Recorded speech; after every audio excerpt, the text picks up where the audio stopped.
about biology, the meaning of the term biology, and we have introduced some important features of the biology and what are the different courses and exams that are available in the biology. So today also, as a foundation batch, we'll discuss some branches of biology. So what are important branches of biology? Okay, तो आज हम यहाँ पे पढ़ने की कोशिश करेंगे what are important branches of biology. So what is number one? So branch number one is known as zoology. So that day also I explained this particular term zoology. What is zoology? Zoos are nothing but the animals. तो बच्चों आपको simple सा चीज इसमें याद रखना है. The study of animals is called as zoology. जो भी पूरा एनिमल है उसका पूरा स्ट्रक्चर है, उसका पूरा बॉडी है, उसका पूरा सिस्टम है, स्केलेटन है, मसल्स है, ये सब चीज हम स्टडी करेंगे जूलॉजी के अंदर. To deal with the animals is called as zoology. ये हमारा पहला ब्रांच हो जाएगा. Branch number second is known as, दूसरा जो ब्रांच हमारा है it is known as botany. So what is botany? It is nothing but the branch of biology that deals with the study of plants. तो बच्चों हम plants का study करेंगे, मतलब एग्जैक्टली क्या करेंगे?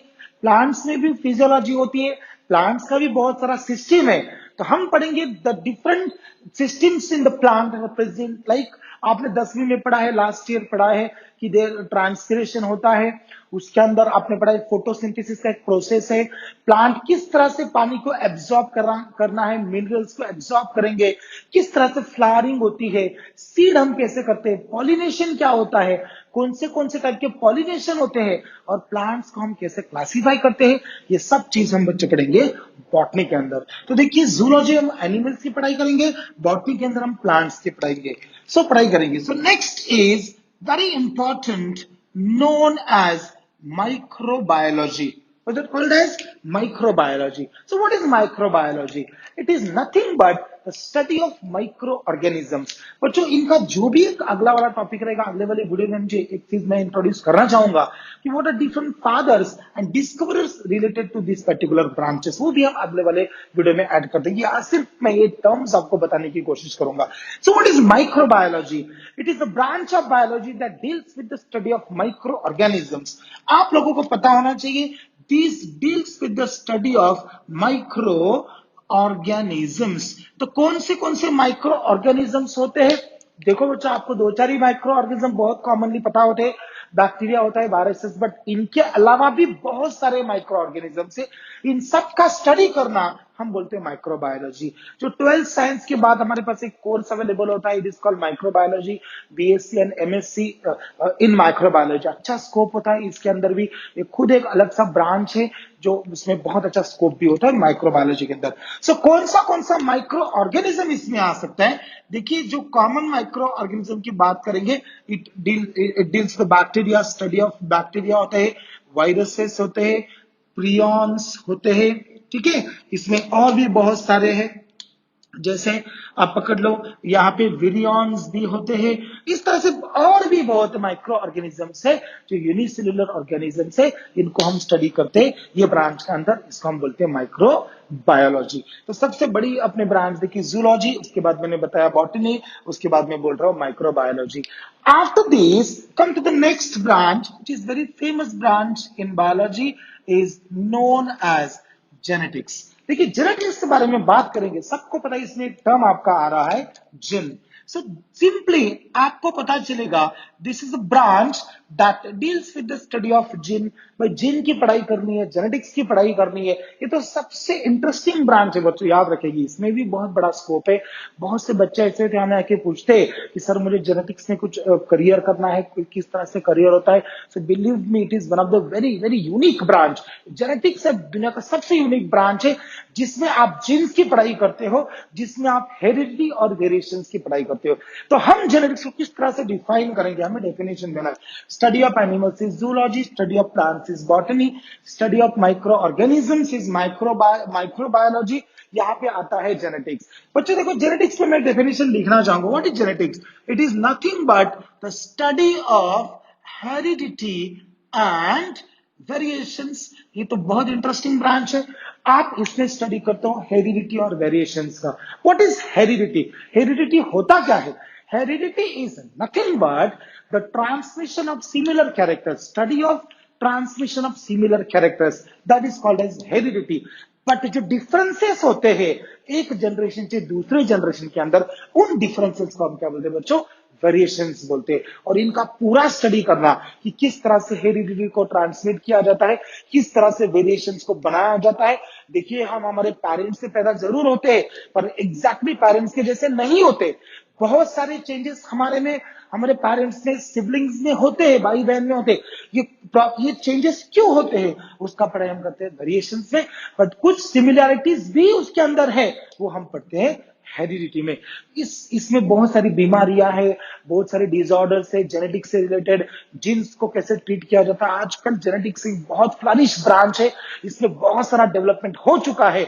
आजकल हम जो मेडिसिन लेते हैं, दवाइयां लेते हैं, जो वैक्सीनेशन बनाते हैं, this all is nothing but the blessings of genetics. ये सिर्फ जेनेटिक्स की ब्लेसिंग हमारे ऊपर है, इसलिए सबसे बड़ा और सबसे इंटरेस्टिंग ब्रांच है जेनेटिक्स। जेनेटिक्स की सबसे पहले अगर पढ़ाई करी थी बच्चों किसी ने, तो it was Gregor John Mendel. देखिए, एक साइंटिस्ट थे Gregor John Mendel, Austrian scientist थे। बहुत मेहनत करके, बहुत सारा एक्सपेरिमेंट करके पी प्लांट को उन्होंने इस्तेमाल करा था। हम आगे साइंटिस्ट के बारे में जरूर बात करेंगे, अगले वाले वीडियो में हम साइंटिस्ट के बारे में ही बात करेंगे। पी प्लांट को लेके इन्होंने पूरा जेनेटिक्स का कंसेप्ट हमें समझाने की कोशिश करी थी। इनके साथ और भी बहुत सारे कोवर्कर्स थे, कार्ल स्कोरेन करके एक साइंटिस्ट थे, क्षेमा करके साइंटिस्ट थे, बहुत सारे अलग अलग लोग थे।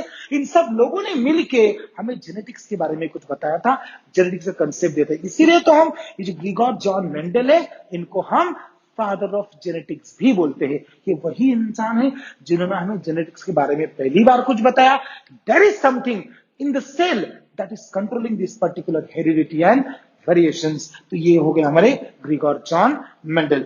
बच्चे, यहां पे मैं आगे वाली ब्रांच लिखूंगा, it is nothing but evolution. देखिए, इवोल्यूशन, ये तो मैं बोलूंगा कि पूरा बायोलॉजी के सिलेबस के अंदर सबसे कोई इंटरेस्टिंग अगर कंसेप्ट टॉपिक है तो बच्चों वो होता है इवोल्यूशन। सबको ये टर्म पता है, आप लोगों ने इवोल्यूशन टर्म सुना भी है, पढ़ा भी है, बट एग्जैक्टली इवोल्यूशन होता क्या है? एकदम सिंपल सी बात है बच्चों। आज जो भी हम कुछ बने हैं एज एन होमोसेपियन, आप बोलते हो कि आप होमोसेपियंस हो, ये एनिमल है, वो स्पीसीज से, प्लांट का होने दो, बैक्टीरिया का होने दो, ह्यूमन बींग्स का होने दो, किसी एनिमल का होने दो, हम कहां से आए हैं? अगर देखा जाए कि we are descended from the unicellular organisms, हम यूनिसेल्युलर ऑर्गेनिज्म से डिसेंड होके आए हैं। देखिए, एक सिंपल सा सेल है, इस सेल से हम बन के यहां तक एक इंसान बन गया, एक एनिमल बन गया। इसी को हम बोलते हैं इवोल्यूशन। याद रखेंगे, the gradual changes that takes place in the body of organisms so that it makes complex from the simple ones। एक अच्छा सा डेफिनेशन है, प्रॉपर डेफिनेशन है, आपको एक चैप्टर के अंदर भी मिल जाएगा। पर हम सिर्फ यहाँ पे टर्म्स को समझने की कोशिश करें कि बायोलॉजी के अंदर आपको कौन सा टर्म मिलेगा, कौन से यहाँ पे शब्द आपको मिलेंगे, कैसे कैसे डेफिनेशन आपको उसको याद रखना है। आज सिर्फ हम वही बात करेंगे। तो ये होता है इवोल्यूशन। बच्चों, इवोल्यूशन के लिए भी हम सारा क्रेडिट देते हैं चार्ल्स डार्विन को। So he is a person who is called father of evolution। Charles Darwin, इनको हम फादर ऑफ इवोल्यूशन बोलते हैं। यही एक इंसान थे जिन्होंने पूरा इवोल्यूशन के बारे में आपको क्लियर कंसेप्ट कर दिया उस टाइम पे। इस टाइम पे कोई भी नहीं बोलता था कि इवोल्यूशन इस तरह से हो सकता है। सब लोग बोलते थे कि हम किसी को, मतलब थेरी से ऐसी गॉड्स क्रिएशन थेरी था। कोई बोलेगा कि भगवान से पैदा हुए, कोई बोलेगा कि नॉन लिविंग मटेरियल से पैदा हुए। पर ये ऐसे इंसान थे जिन्होंने प्रूव करके दिया कि भाई हम सब सेम है, सबका कॉमन ओरिजिन होता है। बहुत सारे ड्रॉबैक्स भी इनके थेरी के रहे हैं, उसके बारे में हम जरूर बात करेंगे जब हमारा ये टॉपिक शुरू हो जाएगा। उसको बोलते हैं इवोल्यूशन। तो gradual changes that takes place in the organisms which gives rise to complex form from the simple form. Simple से कॉम्प्लेक्स में जाना है, इस चीज को हम बोलते हैं इवोल्यूशन। तो देखिए, मैं यहाँ पे सिर्फ टर्म आपको एक्सप्लेन करने की आज कोशिश करूंगा, आपको अच्छे से ध्यान रखना पड़ेगा। इसके बाद मैं जाऊंगा, ये मैं रख कर दूंगा zoology, botany, microbiology, genetics and then evolution. इसके बाद हम एक और ब्रांच के बारे में जरूर बात करेंगे, that is nothing but embryology. ठीक है, यहां पे मैं एक डेफिनेशन और लिखूंगा, it is called as embryology. तो बच्चों एम्ब्रियोलॉजी होता क्या है, ये आज यहाँ पे हम देखने की कोशिश करेंगे। सबको पता है एम्ब्रियोलॉजी क्या हो सकता है, it is nothing but the study of embryo. जो एम्ब्रियो की पढ़ाई करनी है हम उसको बोलेंगे एम्ब्रियोलॉजी। तो एम्ब्रियो की स्टडी पढ़ाई क्यों करनी है, किस तरह से करनी है, ये भी तो बड़ी इंपॉर्टेंट सी बात है। तो एम्ब्रियोलॉजी का मतलब क्या होता है, यहाँ पे मैं शॉर्टकट में लिखने की कोशिश करूंगा। देखिए बच्चों, ये होता है ह्यूमन स्पर्म, ठीक है, ये स्पर्म्स होते हैं। The sperms fertilize with the structure called ovum. ये स्पर्म ओवम से फर्टिलाइज होगा, दिस इज कॉल्ड फर्टिलाइजेशन। इनके फर्टिलाइजेशन के बाद एक स्ट्रक्चर आपको मिलता है, this structure is called zygote. इस जाइगोट के अंदर बहुत सारा एक सेल डिवीजन होता है, उसको आप बोलते हैं माइटोसिस। Zygote is unicellular. ये जाइगोट जो मैंने यहाँ पे लिखा है बच्चों ध्यान देंगे, zygote is unicellular, single cell है। ये स्पर्म भी सिंगल सेल है, ओवम भी सिंगल सेल है, ये भी सिंगल सेल है, जाइगोट बन गया। जाइगोट के अंदर सेल डिवीजन होता है, दैट इज कॉल्ड माइटोसिस। इससे बनता है आपका एक स्ट्रक्चर, बहुत सारा सेल वाला स्ट्रक्चर। इस स्ट्रक्चर को बच्चों मैं बोलूंगा एम्ब्रियो, ठीक है। So this structure is known as embryo. और इस एम्ब्रियो की पढ़ाई जो करते हैं उनको बोलते हैं एम्ब्रियोलॉजिस्ट, और इसकी पढ़ाई करने को हम बोलते हैं एम्ब्रियोलॉजी। ये एम्ब्रियो फिर एक स्ट्रक्चर में कन्वर्ट हो जाएगा जिसके अंदर बहुत सारा ऑर्गन है, सिस्टम है फिटस के अंदर, और इसी फिटस को हम जब बाद में देखेंगे, बाहर आने के बाद, बर्थ के बाद हम इसको बेबी बोलेंगे, ठीक है। तो ये पूरा पढ़ाई करना, इसको हम बोलते हैं एम्ब्रियोलॉजी। ये एम्ब्रियो के अंदर होता है, ठीक है। ये भी एक बहुत इंपॉर्टेंट ब्रांच है। इसका कुछ पढ़ाई हमें 12th साइंस के कुछ चैप्टर है, उसमें रिप्रोडक्शन करके चैप्टर है, उसके आखिरी में ये सब हम अच्छे से डिटेल में बाद में पढ़ लेंगे। उसके बाद और एक इंटरेस्टिंग, देखिए बायोलॉजी के अंदर बहुत सारे ब्रांचेस है और हर ब्रांच का अपना एक स्कोप है, और बिलीव मी हर ब्रांच आपको जरूर कुछ ना कुछ देखी जाएगा, सक्सेस देगा। किसी भी ब्रांच में आपको कुछ कमी नहीं हो सकती।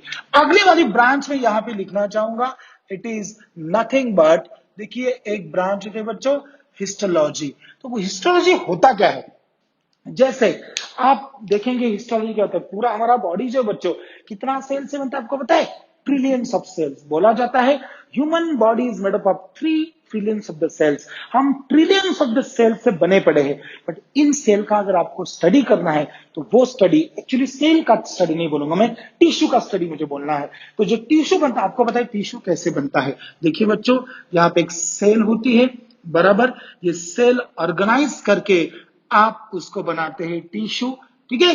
टिश्यू ऑर्गेनाइज होके आपका यहां पे बनेगा ऑर्गन। ऑर्गन को ऑर्गेनाइज करके आप बना लोगे, बोलिए आप क्या बना लोगे, system.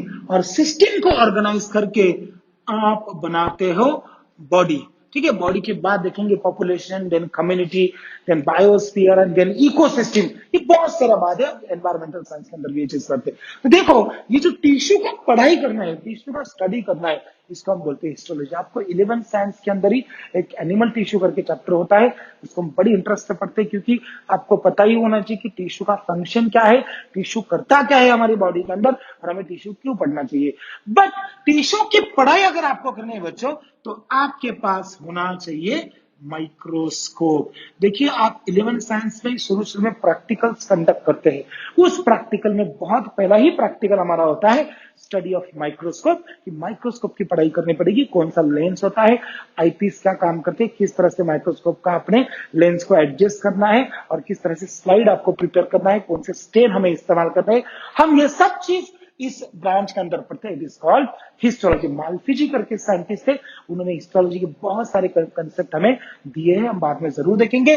So study of tissue is known as histology, याद रखेंगे, study of tissue is known as histology, but that happens under microscope. ये होगा सिर्फ माइक्रोस्कोप के अंदर, इसको हम बोलेंगे हिस्टोलॉजी। बहुत सारा टिश्यू हमारी बॉडी के अंदर होता है, क्योंकि मैं शॉर्टकट में कुछ लिखना चाहूंगा। जैसे हमारी बॉडी के अंदर होता है, यस आपने पढ़ा होगा जरूर, यस ये क्या है, इपिथेलियल टिश्यू है, ठीक है। आपको 11th साइंस में दिया पड़ा है टिश्यू का टॉपिक।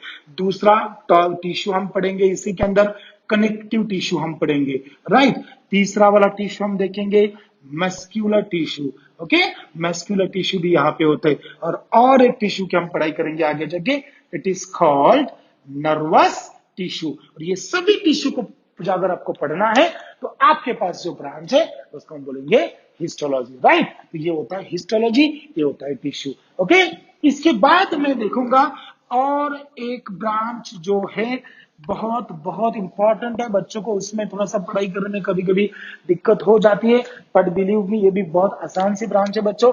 उसका नाम मैं यहाँ पे लिखना चाहूंगा, उसको हम बोलेंगे it is called as cytology. इसको क्या बोलेंगे? साइकोलॉजी। देखिए, आप बायोलॉजी के अंदर कभी किसी चीज से डरिएगा नहीं कि भाई ये टर्म बहुत डिफिकल्ट है। आप उस टर्म को समझने की कोशिश करो। आपको एक बार अगर टर्म पता चल गई तो आपको कभी बायोलॉजी में डिफिकल्टीज नहीं होती है।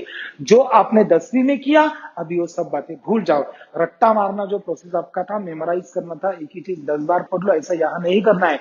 यहाँ आपको एक ही चीज करनी है, वो करने की उसका समझना पड़ेगा, वो टर्म को समझना पड़ेगा।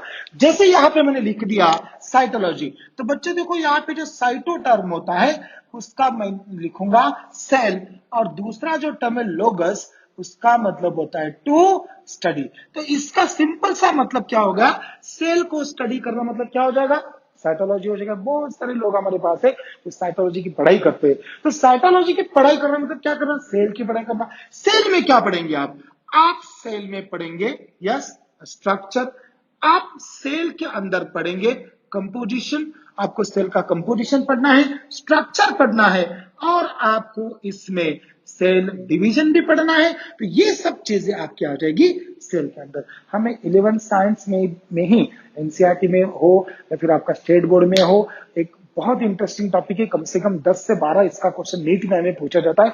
वो यूनिट हमारा होता है साइटोलॉजी, और बहुत इंटरेस्टिंग है। फाउंडेशन में आपको साइटोलॉजी पढ़ना है। आपने पढ़ा होगा सेल के अंदर एक न्यूक्लियस होता है। देखिए, ये सेल आपने पहले बनाया था, मैंने बना दिया एक सेल। सेल के अंदर ये चीज आपने पढ़ी है न्यूक्लियस, राइट। इस न्यूक्लियस से हमारा निकल जाता है यहाँ पे। देखो बच्चे, कितना सिंपल सी बात है देखा जाए तो। इस चीज को हम बोलते हैं यस, आपको थोड़ा दिमाग लगाना पड़ेगा, किसी को याद होगा मैंने क्या स्ट्रक्चर बना दिया। इस स्ट्रक्चर को हम बोलते हैं यस, इसको हम बोलते हैं एंडोप्लाज्मिक रेटिकुलम। देखो कितना सिंपल सा बना दिया मैंने, this is called endoplasmic reticulum. ये बहुत सारा एंडोप्लाज्मिक रेटिकुलम यहाँ पे है।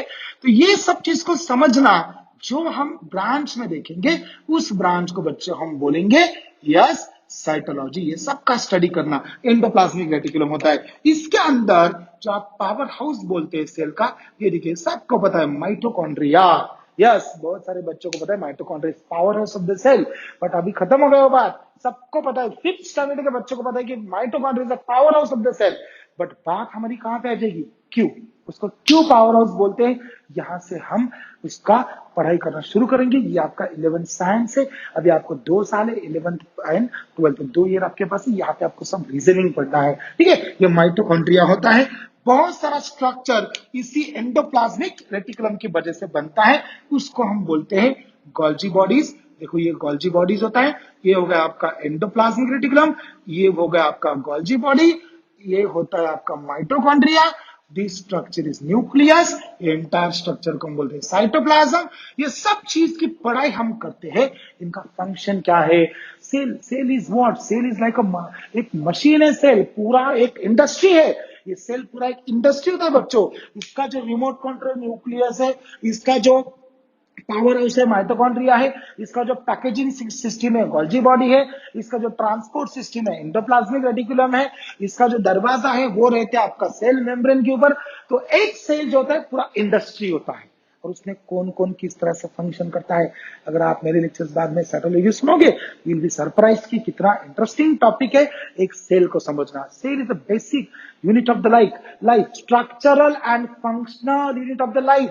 कभी मत भूलिएगा, बायोलॉजी के अंदर सेल को आपको सबसे पहले पढ़ना होगा, हर एक स्ट्रक्चर को समझना होगा। तो ये सब स्ट्रक्चर हम पढ़ेंगे साइटोलॉजी के अंदर। यहाँ पे हम साइटोलॉजी पढ़ेंगे, राइट। ये सब इसका स्ट्रक्चर पढ़ेंगे, उसका कंपोजिशन पढ़ेंगे, उसका सेल डिवीजन भी पढ़ेंगे कि किस तरह से सेल डिवीजन होता है।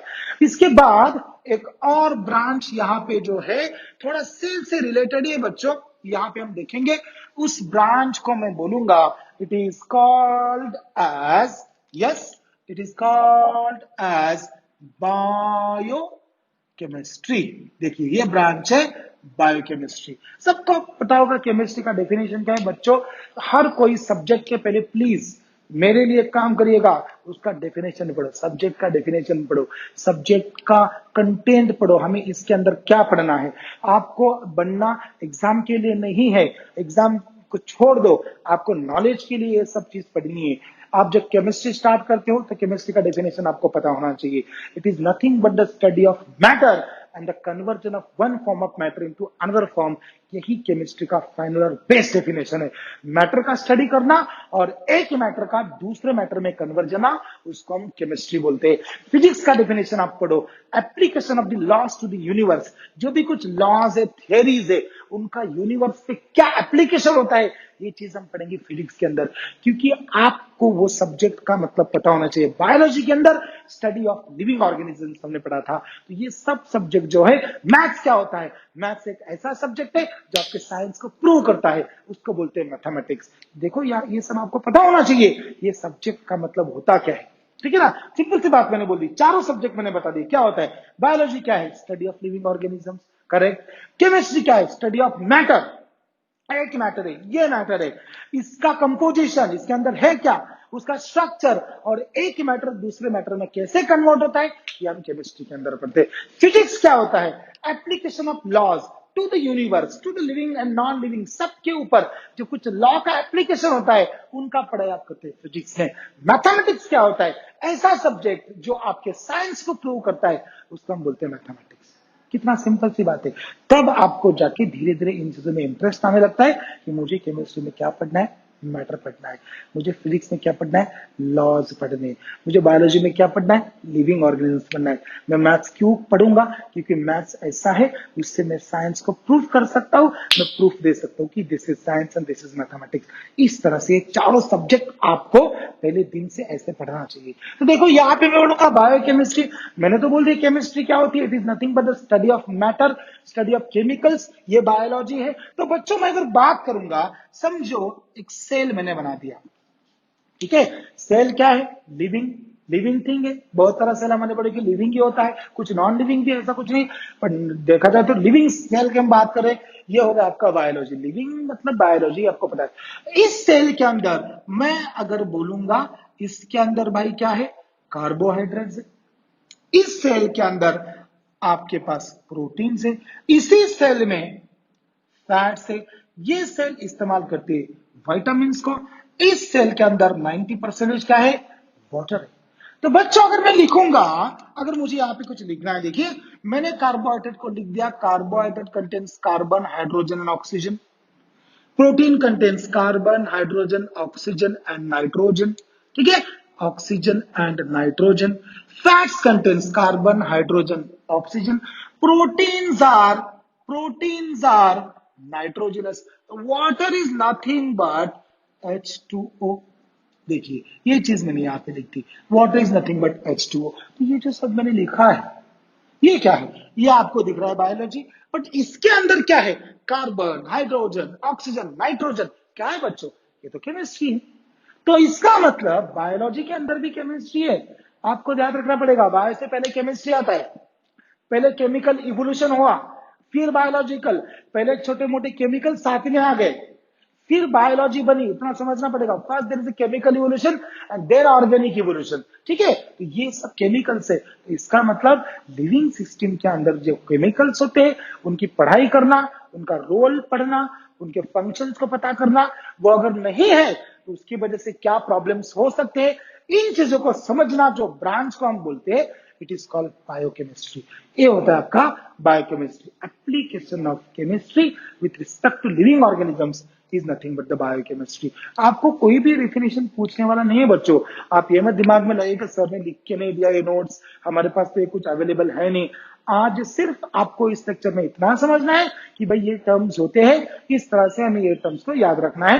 ये थोड़ा बहुत हमें कुछ पता है, ये आपको कोई एग्जाम में पूछने नहीं वाला, क्योंकि बहुत ही बेसिक है, ये फाउंडेशन से भी ज्यादा बेसिक है, इतना मैं बोलना चाहूंगा आपको। आप बोलेंगे कि सर ऐसा ऐसा ही है, आपको सिर्फ आज कुछ टर्म्स को मैं समझाने की कोशिश कर रहा हूं, बस आपके मन से वो डर निकलना चाहिए कि बायोलॉजी कुछ डिफिकल्ट है, बायोलॉजी में कुछ बहुत हार्ड टर्म्स होते हैं, ठीक है। तो चलो आगे हम जाएंगे किसी और ब्रांच के अंदर, उसको मैं लिखूंगा, हमने पढ़ा सब जो डेफिनेशंस मैं वापस लिखना चाहूंगा बच्चों, यहाँ पे हमें क्या क्या क्या पढ़ लिया। देखो हमने पहला वाला पढ़ा था जूलॉजी, आप थोड़ा याद करेंगे, स्टडी ऑफ एनिमल्स। दूसरा मैंने लिखा था yes botany, study of plants. तीसरा वाला हम पढ़े थे microbiology, study of micro organisms. Number fourth was histology, it is nothing but study of tissue. हमने इसके बाद पढ़ा था यस इसके बाद हमने एक पढ़ा था genetics, it's nothing but the study of genes, heredity and variations, ठीक है। It is study of heredity and variation. Similarities क्या है, डिसिमिलरिटीज क्या है, हमने इसके बाद देख लिया था evolution, the study of simple form of life from complex form of life from simple form, unicellular से मल्टीसेलुलर का बनना, ये सब हमने पढ़ा था इवोल्यूशन के अंदर। इसको हमने बोला था चार्ल्स डार्विन के बारे में, ठीक है। उसके बाद हमने डेफिनेशन देख लिया साइटोलॉजी का, it is nothing but the study of cell, हमने साइटोलॉजी भी पढ़ लिया बच्चों, ठीक है। तो ये सब डेफिनेशन की हम बात कर रहे थे। इसके बाद हमने अभी देखा था study of chemistry with respect to living organisms is called as biochemistry. Simple बात है, ये डेफिनेशन हम अभी तक यहाँ पे देख रहे थे। आगे मैं डेफिनेशन बताने की कोशिश करता हूं। नेक्स्ट डेफिनेशन जो हमारा है शायद 10वां या 11वां डेफिनेशन, आप देखिए क्या है, it is nothing but physiology. चलो बच्चों, फिजियोलॉजी होता क्या है, सबसे बड़ा यूनिट हमारा नीट के अंदर जो है, देखो हम ये फाउंडेशन बैच चलेगा, बट आपको धीरे धीरे अभी थोड़ा सा प्रोग्रेस करना पड़ेगा, आगे आगे निकलना पड़ेगा। एक ही जगह पर स्टिक होके फायदा नहीं है, हमें आगे आगे निकलना पड़ेगा। फिजियोलॉजी क्या है, अभी हमारा जो फिजियोलॉजी यहाँ पे हम पढ़ेंगे, दो पढ़ेंगे, plant physiology and animal physiology. देखो यहाँ पे हम पढ़ेंगे plant physiology and animal physiology. उसमें क्या पढ़ेंगे आपको बताऊं मैं, नीट के अंदर प्लांट फिजियोलॉजी का हमें 12 क्वेश्चन है और एनिमल फिजियोलॉजी का 20 क्वेश्चन है, दोनों को मिला दो 32 क्वेश्चन हमें इन दो टॉपिक से मिलता है, सिर्फ प्लांट फिजियोलॉजी और एनिमल फिजियोलॉजी। 32 क्वेश्चंस 90 में से, 32 क्वेश्चंस आउट ऑफ 90, तो 90 में से आपको 32 क्वेश्चन किसके मिल जाते हैं बच्चों, फिजियोलॉजी के। तो कितना बड़ा यूनिट है फिजियोलॉजी। पर हम पढ़ते क्या है फिजियोलॉजी के अंदर, तो देखो physiology is nothing but the study of, मैं लिखूंगा यहाँ पे क्योंकि ये थोड़ा जरूरी है, it is nothing but the study of life processes and, देखो life processes and their functions, ये होता है फिजियोलॉजी। लाइफ प्रोसेस को स्टडी करना है, देखो ये लाइफ प्रोसेसेस क्या होता है and their functions. What are life processes, कौन सा प्रोसेस आपके बॉडी के अंदर है, बताओ, थोड़ा दिमाग लगाओ।